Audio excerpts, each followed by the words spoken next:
Sugeng Dalu rencang-rencang, selamat datang di Sema Dalu.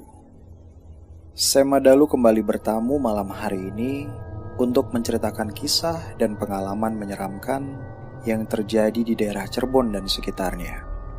Sudah siap didatangi lagi malam ini?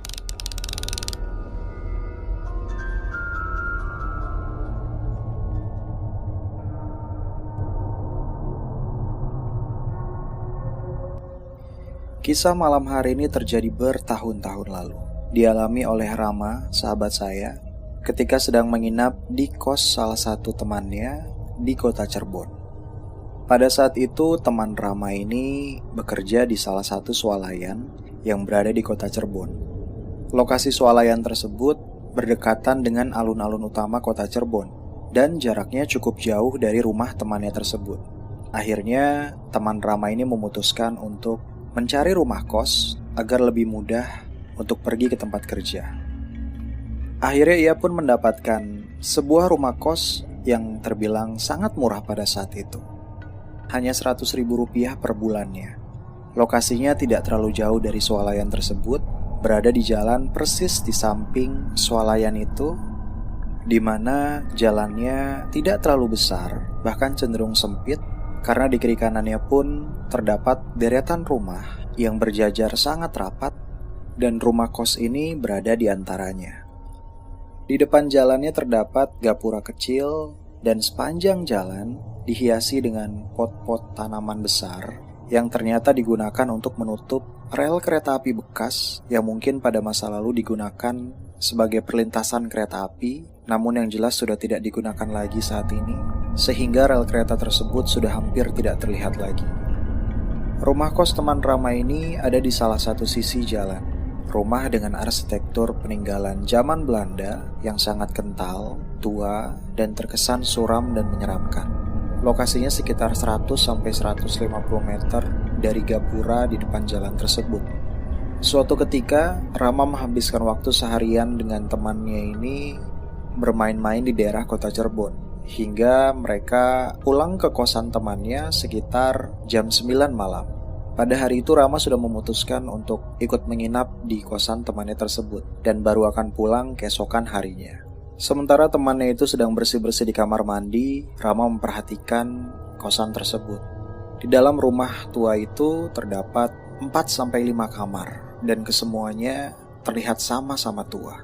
Bahkan perabotan-perabotan di sana pun terlihat bekas peninggalan zaman dulu. Rama bisa melihat kursi dan meja kayu antik, bingkai jendela dan pintu kamar yang terlihat tua, hingga dipan di kamar temannya tersebut yang terlihat sudah usang dan peninggalan dari zaman dulu. Akhirnya setelah temannya selesai mandi, Rama kemudian gantian ke kamar mandi, dia membersihkan dirinya, lalu pergi ke tempat tidur. Saat itu mereka tidur bersebelahan.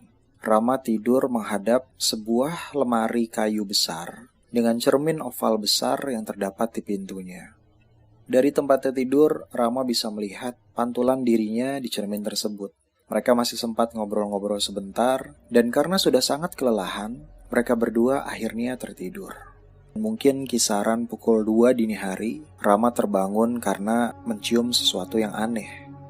Ia seperti mencium aroma terbakar, gosong, dan bau anyir. Rama membuka matanya dan ia melihat temannya masih tertidur lelap di sampingnya.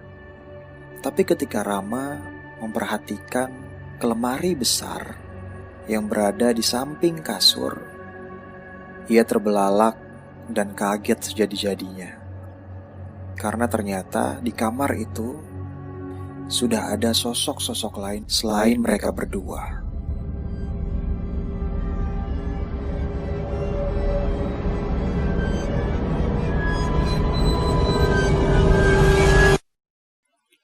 Persis di depan lemari, Rama melihat ada 3 sosok berbalut kain putih sedang berdiri berjajar menatap Rama. Ukuran ketiganya berbeda. 2 sosok seukuran orang dewasa dan 1 sosok lainnya seukuran anak kecil. Rama bisa menceritakan bahwa kain kafan yang digunakan untuk membalut tubuh sosok-sosok itu berwarna putih, bersih. Namun yang menarik perhatian Rama adalah wajah ketiga sosok itu. Wajah mereka terlihat hitam, kontras sekali dengan kain pembungkusnya. Wajah mereka seperti terbakar, gosong. Kulit wajah mereka terlihat mengelupas, dan daging mereka terlihat merah dengan beberapa luka seperti habis terbakar. Mata ketiganya sama-sama melotot. Namun yang paling menarik perhatian Rama adalah ketiga sosok itu sama-sama tidak memiliki bibir.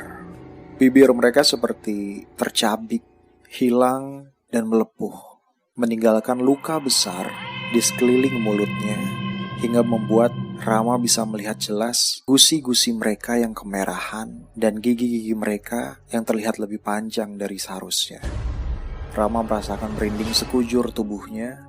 Rama tidak dapat menggerakkan tubuhnya, dan ia bahkan tidak bisa berkata satu patah kata pun untuk sekedar membangunkan temannya yang tertidur di sampingnya. Yang bisa Rama lakukan saat itu hanyalah memejamkan mata dan berdoa semoga sosok-sosok itu cepat lenyap dari pandangannya. Hingga akhirnya, sekitar beberapa menit kemudian, Rama mencoba membuka matanya lagi dan melihat ketiga sosok itu sudah lenyap. Dan saat itulah, ia kembali memejamkan matanya dan berusaha untuk kembali tidur dan melupakan apa yang sudah ia lihat.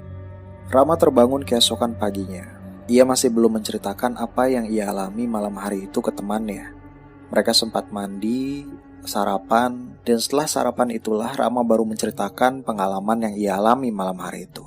Temannya sempat sangat kaget, tapi ia mengaku bahwa selama kurang lebih 2 bulan ia di kamar kos tersebut, ia tidak pernah mengalami sesuatu yang ganjil atau menyeramkan. Namun ia mendengar cerita dari salah satu tetangga kamar kosnya bahwa pada suatu malam, tetangga kamarnya ini terbangun di malam hari, lewat tengah malam, dan ingin buang air kecil di toilet. Tapi ketika ia keluar dari kamar dan beranjak menuju toilet, ia bisa melihat ada sosok berbalut kain kafan putih yang melompat gontai menuju ke arah kamar mandi. Saat itu juga ia langsung berbalik ke kamarnya dan menahan diri untuk tidak ke kamar mandi sampai pagi tiba. Dan setelah itu Rama tidak pernah lagi berkunjung ke kamar kos temannya itu. Pernah suatu kali, secara kebetulan Rama melintasi rumah kos tersebut karena ada urusan. Dan saat itu ia melihat bahwa kondisi rumahnya sudah kosong, tidak terawat, dengan rumputan dan semak perdu yang lumayan tinggi di halaman rumahnya. Dan jelas sekali bahwa rumah tersebut sudah tidak lagi ditempati selama beberapa waktu. Entah bagaimana kondisi rumah itu sekarang. Saya sendiri sangat penasaran dengan kondisi rumah itu.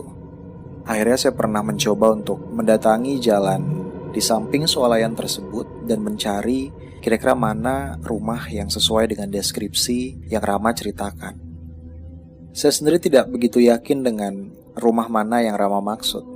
Bisa jadi rumah itu sudah jadi reruntuhan karena memang kejadian ini sudah terjadi bertahun-tahun yang lalu. Tapi mungkin ada rencang-rencang yang tahu swalayan apa yang Rama maksud, jalan apa yang Rama ceritakan, dan rumah yang mana yang pernah menjadi saksi pengalaman menyeramkan Rama itu. Apakah masih berdiri kokoh di sana, sudah hancur menjadi reruntuhan, atau bahkan dibangun menjadi sebuah bangunan baru?